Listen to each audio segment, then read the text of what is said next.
Olá, caros graduandos do curso superior de Engenharia Mecânica do Campus Lages do Instituto Federal de Santa Catarina. Aqui, professor Tiago Meneghel, esta é a nossa disciplina de Administração para a Engenharia. Nesta videoaula, nós vamos para a última parte dos nossos estudos sobre liderança transformacional. Por isso, convido vocês. Vamos caminhar?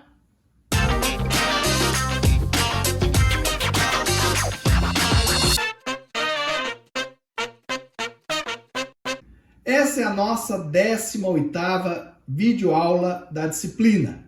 Na 16ª videoaula, nós começamos a falar sobre liderança. Falamos sobre o conceito de liderança, falamos que liderança possui várias abordagens e várias teorias. Então, na aula seguinte, nós começamos a falar sobre liderança transformacional. E na última videoaula, nós falamos sobre a linha que se estabelece entre a liderança transformacional clássica e o laissez-faire, e a ausência de liderança. Quais eram as características do líder transformacional, do líder transacional e da liderança laissez-faire?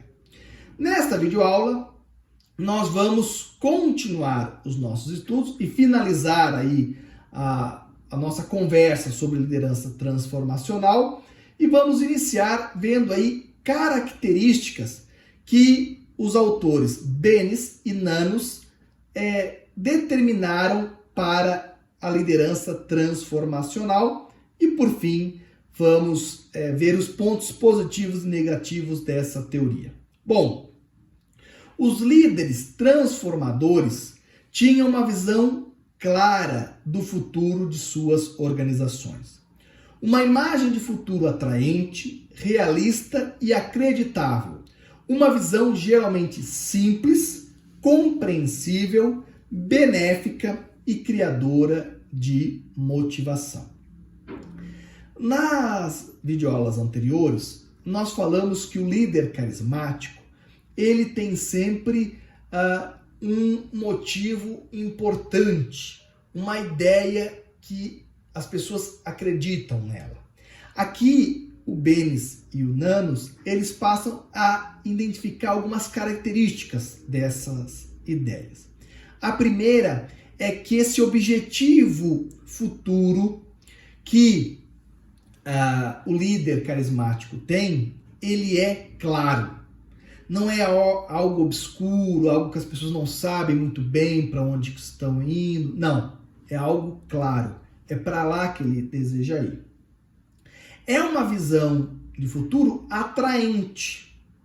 É algo que as pessoas estão numa determinada situação. Nós vimos, inclusive, lá na 16ª videoaula, né, na primeira videoaula que nós falamos sobre liderança, que quando as pessoas estão num momento de crise, estão muito ansiosas, estão necessitando de uma mudança, elas ficam muito mais propensas a seguir um líder carismático, uma liderança transformacional.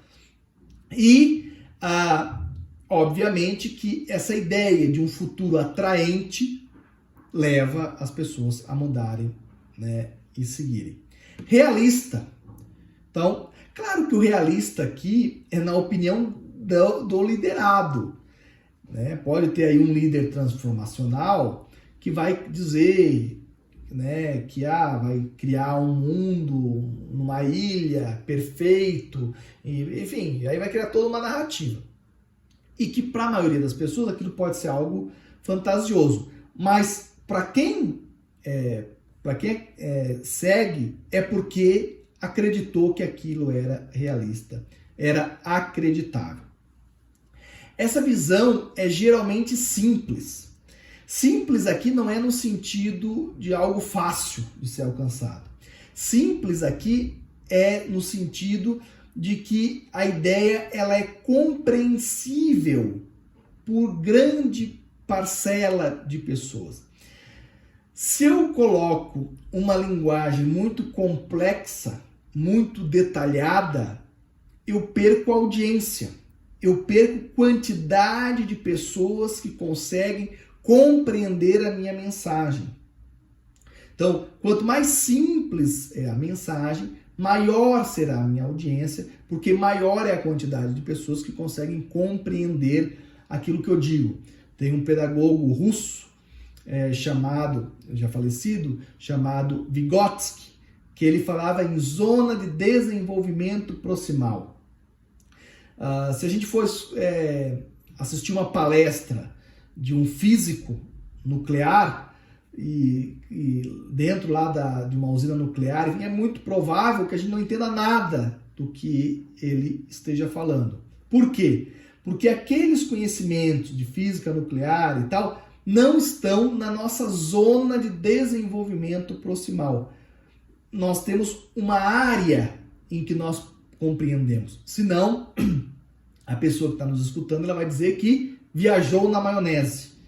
Não está entendendo nada do que nós estamos falando. Então, as ideias desse líder carismático precisam estar aí na zona de desenvolvimento proximal de uma grande quantidade de pessoas para ele poder liderar uma grande quantidade de pessoas. Então, precisa ser compreensível, precisa ser benéfica, né? Ninguém quer aí transformar a sua vida para que ela fique pior do que já está, né? Então, precisa ser benéfica e precisa ser criadora de motivação, né? Precisa ser algo que leve as pessoas a tomar uma atitude. Eu vou voltar aqui no benéfica, porque o benéfica também é algo que a gente já falou em slides, em videoaulas anteriores, que teve líderes transformacionais, líderes carismáticos, que levaram as pessoas por um viés negativo. Estamos no exemplo do Hitler, por exemplo. Só que, para a população alemã, a qual ele exercia a liderança, as ideias dele eram benéficas, né? Então ele falava de uma Alemanha para os alemães, de um nacionalismo exacerbado, de as famílias alemãs saírem da miséria que estavam colocadas naquela época e tal. Então, claro que por trás, escondidas, existiam ideias ruins, mas as pessoas que seguiram ele, seguiram entendendo aquilo como uma ideia benéfica. Para elas, no caso. Bom, uma segunda característica aí que Benes e Nanos identificam é que os líderes transformacionais eram arquitetos sociais. Comunicavam uma direção que transformou normas e valores das suas organizações. Bom, está aqui Martin Luther King, está aqui Mandela, está aqui Gandhi, que foram pessoas que transformaram a realidade dos locais em que exerceram influência e, no caso deles, criaram influência no mundo todo. Mas, inclusive, né, nós na videoaula passada usamos muito o exemplo do Papa Francisco. O Papa Francisco vem trazendo aí vários debates para dentro da organização a qual ele faz a gestão, que são questões de transformação, participação de mulheres em postos de decisão, respeito a diversos grupos da sociedade civil, conversa interreligiosa, né, um maior ecumenismo e por aí vai. Não são ideias fáceis de implantar, mas são ideias simples de se entender o que ele deseja e são ideias transformadoras. Essas são aí características da liderança transformacional. Bom, uma terceira característica identificada pelos autores é que os líderes transformadores criavam confiança nas suas organizações, pois deixavam suas posições claramente conhecidas. Confiança tem a ver com ser previsível, mesmo em situações de incerteza. As pessoas seguem aquele líder porque tem certeza nas posições que ele defende, nas ideias que ele defende. Então, é muito ruim para um líder desse entrar em contradição. Dizer uma coisa, depois dizer outra, fazer uma coisa e depois voltar atrás, esse tipo de coisa não pode acontecer. Ele tem que ser fiel aos seus princípios, às suas ideias, porque as pessoas estão seguindo ele justamente devido às suas ideias, aos seus princípios. Se ele mudar esses ideais e princípios, ele vai perder a confiança dos seus liderados. Então, ele precisa ter aí posições claras. As pessoas, inclusive, já imaginam como ele vai reagir numa determinada situação. Se uma determinada pessoa pedir tal ação para tal líder, ele vai provavelmente agir de determinada forma. Muito bem. Quarta característica, os líderes transformadores conheciam suas forças e fraquezas. Então não são seres perfeitos, obviamente. Eles têm problemas, dificuldades, como qualquer pessoa. Mas eles colocam o foco nas suas forças. Tem muitas pessoas que colocam o foco nas suas deficiências. Eu não tenho capacidade para isso. Eu não posso fazer tal coisa. Eu não tenho condições de liderar um grupo tão grande porque eu tenho esse problema. Os líderes transformacionais, eles dizem, eu não sou perfeito, eu quero que vocês me ajudem, eu quero que vocês, mesmo de longe, mandem energias positivas, enfim, porque eu tenho dificuldades, mas vamos lá. Vamos fazer acontecer e por aí vai. Então, eles enfatizam as forças, apesar de não esconderem as suas limitações.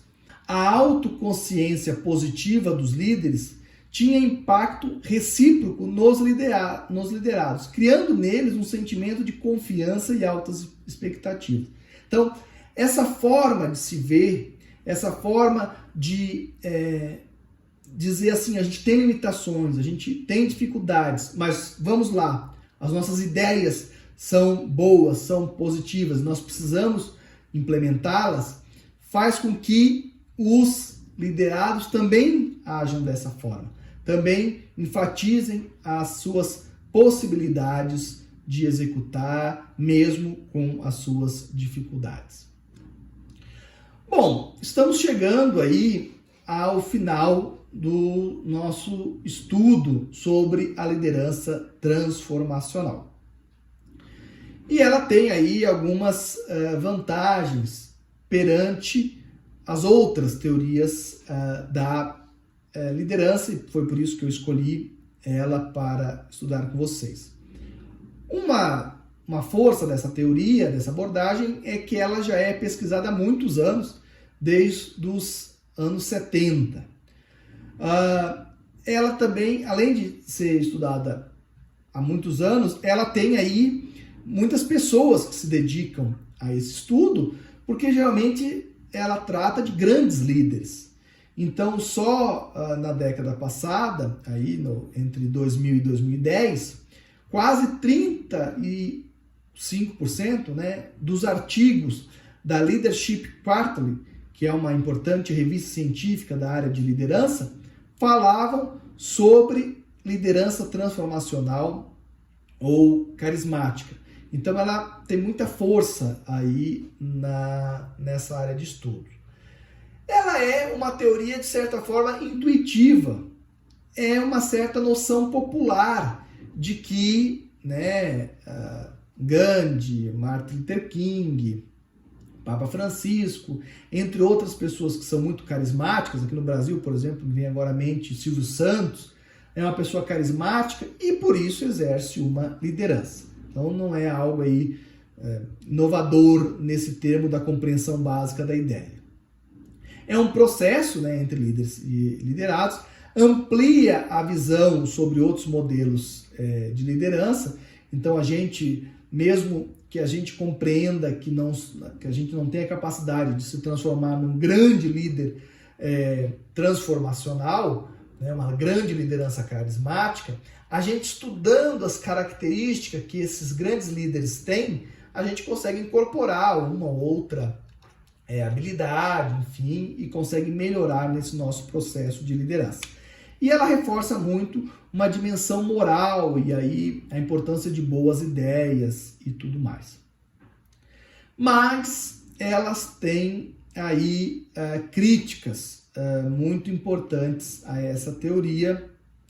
A primeira delas, a falta de clareza conceitual, porque é difícil, essa linha que eu mostrei para vocês, apesar de ela constar na teoria, é muito difícil classificar as pessoas exatamente no lugar da linha. Mesmo as pessoas que eu dei como exemplo, será que elas estão no 100% da linha, 90%? Quem é mais carismático? Gandhi, Martin Luther King, Papa Francisco? São situações diferentes, organizações diferentes, tempos diferentes. É muito difícil essa mensuração um pouco mais exata.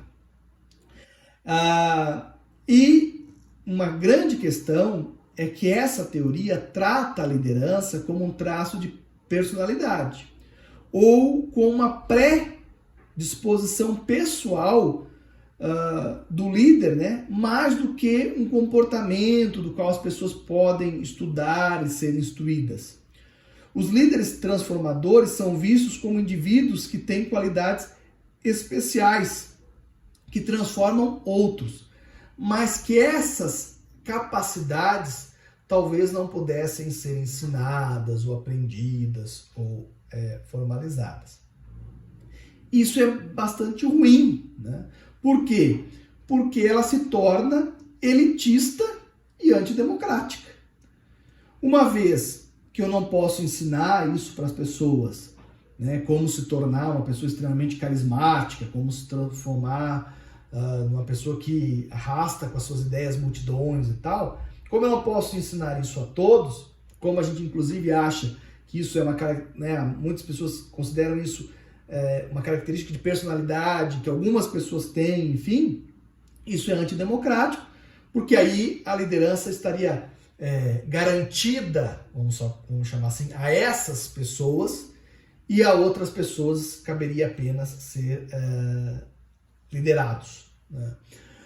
É óbvio que nós vimos ali que tem a questão da linha e que aqueles casos de liderança transformacional mesmo são raros e que as pessoas podem exercer liderança ao longo da linha, enfim. Mas mesmo assim não deixa de ser aí uma teoria elitista e antidemocrática.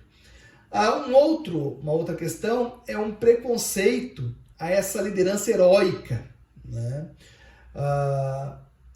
Então, ela é muito personificada, é um líder e não uma ideia de equipe, de que as pessoas podem, entre elas, exercer a liderança e tal, que outras abordagens, outras teorias da liderança abordam muito mais, né? A questão de uma liderança compartilhada. Aqui não, aqui o líder é aquela pessoa. Ela tem muitas pesquisas, essa teoria, né, como nós vimos no slide anterior, mas é muito focada no alto escalão da organização, no proprietário, no empreendedor, no grande líder mundial, enfim. Mas e no dia a dia? E nos pequenos locais? E por aí vai. E uma outra questão, né, que a gente já falou bastante aí ao longo da nossa aula, é que o carisma pode levar as pessoas para objetivos não nobres, né? Então, ela também, de certa forma, ela é perigosa. De toda forma, como eu disse, ela é antidemocrática justamente porque a gente consegue aprender alguma coisa, a gente analisa ali as características de um líder transformacional, de um líder carismático e aprende algumas coisas, como a gente viu nas nossas aulas, mas a gente tem dificuldade de aplicar ela na prática, assim, lá na nossa empresa, na nossa organização. Para realmente aprender algo, como que eu devo me portar nessa situação, como é que eu devo agir como líder nesse ambiente, nós temos uma outra abordagem, mas que só nós vamos falar na próxima videoaula, porque nós chegamos ao término da nossa terceira videoaula sobre o assunto de liderança. Na próxima videoaula, então, nós vamos falar sobre liderança situacional, que é um tipo de liderança que coloca ou sugere atitudes por parte do líder para cada situação que possa ocorrer na organização e que coloca que qualquer pessoa pode exercer a liderança em determinado nível e deve estar atenta aí às situações. Que situações são essas? O que ela tem a nos ensinar para exercer a liderança? Isso nós vamos saber só na próxima videoaula. Aguardo vocês. Até lá. Um grande abraço. Tchau, tchau.